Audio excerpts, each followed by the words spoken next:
Siyempre po, kada po nag-uumpisa, kailangan ho, nagdadasal mga bossing. Chief Amo Sir, Bato, umpisahan mo ang pagdarasal. Oh, Amen.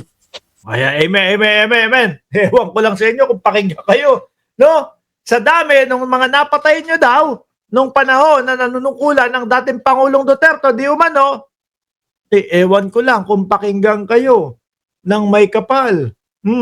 O game, Bato. Paningit lang ho natin ito mga kababayan para makapag-umpisa lang tayo, dapat may dasal. O game, Bato, banat! We also say a special prayer today for our minority leader, Senator Joel Minority leader, si Joel Villanueva. Villanueva, Sila pala ang minority ngayon mga kababayan. who recently celebrated I mean, tingnan mo, mali yun. Simple na lang, babasahin na lang eh. Hindi pa nabasa ng maayos, nagkamali pa. his birthday. Bless him abundantly with wisdom, strength, and peace. With wisdom, strength, and peace daw. Sabi ni Bato de la Rosa. Ma'am Ai Chang, shout out sa iyo na nagpapaalam pa sa akin. Sabi, Boss Mark, pwede bang manood ng vlog mo? Aba, welcome na welcome ho, madam. As he continues to serve with dedication and commitment. All this we ask in your holy name. In the name of the Father, of the Marunong palang magdasal itong mga ito. Hindi, Diyos ko po. Akala ko puro pangsanggano lang ang alam nitong mga ito. Son, and of the Holy Spirit. Amen. Nahihilig ho si Bato de la Rosa, mga kababayan, sa Holy Spirit. Susunod na mga buwan yan, yung mga buwan ng Setyembre, Holy Spirit na din po ang sasalubong sa kanya. Sinong Holy Spirit po? Yung huli, no? Huli, papunta po sa ICC, mga kababayan. Sabi ni Master Chief, no? Malalaman mo ang taong hindi marunong magdasal ng maayos. Prime example, yang si Bato. Hindi kapag kayong mga iba ho, nagdadasal kapag time ho talaga at mula sa puso no? Hindi magkakamali yan. Ito si Bato de la Rosa, simple na lang nga, binabasa na nga ho. Hindi pa na marunong. Pero tingin ko, mga bossing, yung tinatawag niyang Holy Spirit, mga bossing, mukhang papalapit na pong papalapit na ho kay Bato de la Rosa. No? Kasi po, sabi nga sa inyo, mga kababayan, mismong siya na ang nagsasabi, merong mga ICC na nasa loob po ng ating bayan. Mismong si Bato de la Rosa na ho, nagsasabi, kinakausap na ng ICC yung mga kapulisan. Sino po ba itong mga kapulisan na to? Kasama po dyan sa pulis, si Rebiton 2.0. Joke lang. No? At si Sir Eseng Mariano. Hindi. Yung mga kapulisan ho, yung mga chief PNP ho, mga kababayan. Di ba?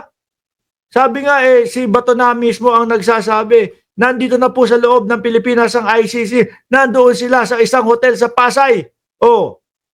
Pero ang hindi ko lang ho talaga pinapaniwalaan doon, mga kababayan, yung naratibo ni Bato de la Rosa na yung mga kapulisan daw po na yun pinipilit, pinupuwersa na tumestigo laban kay Bato de la Rosa. Diyos ko, sabi ko naman, hindi nga makagalaw yung ICC sa Pilipinas kasi hindi sinusuportahan at hindi tinutulungan ng gobyerno ng Pilipinas Kung gumalaw man ho yan, patago, mga kababayan.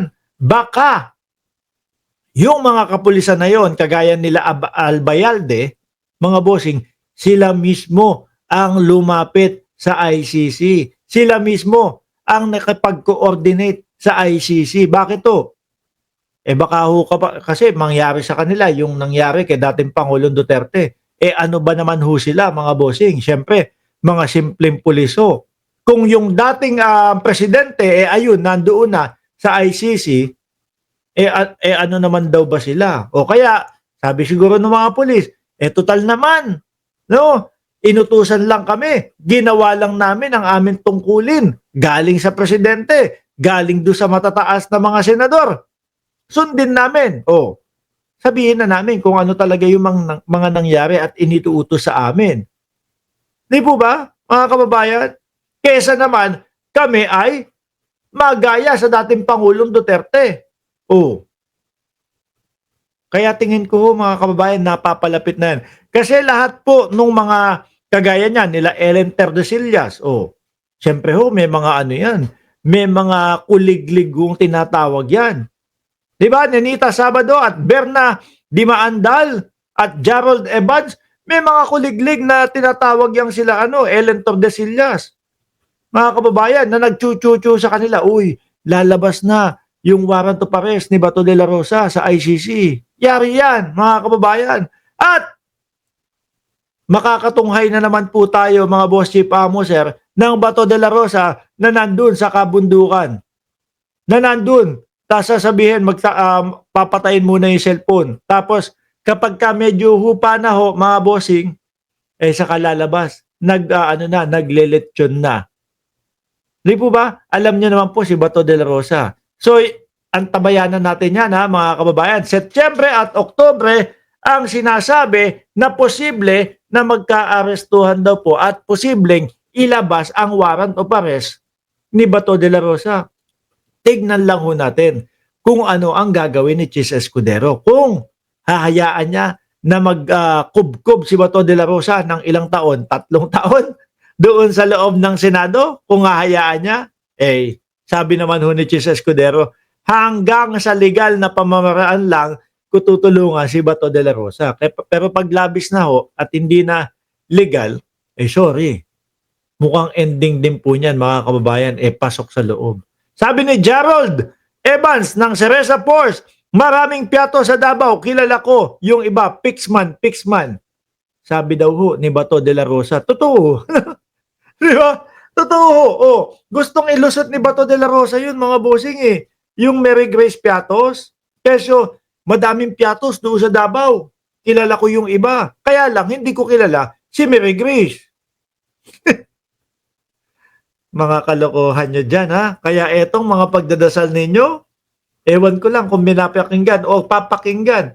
Malamang ho sa malamang, hindi, mga bossing. Malamang sa alamang, wala lang yan, Minumura nga ako nung nung bossing mo. Tapos ngayon, mananawagan ka sa akin. Mananalangin ka sa akin. Di pwede, mga kababayan. Anyway, sabi ko naman sa inyo, paumpisa pa lang ho yan. Eto, medyo mainit-init ho. No? At mukhang ikaiinit po ng ulo ng mga DDS talaga, mga kababayan. Kilala niyo po ba yan? Sabi ni Mike Abe, kapag ka nagbablog si Mike Abe.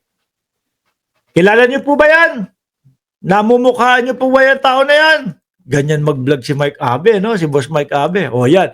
Ayan po ay walang iba kundi si Congressman Benny Abante. Tatay po ni spokesperson ng House of Representatives, Princess Abante.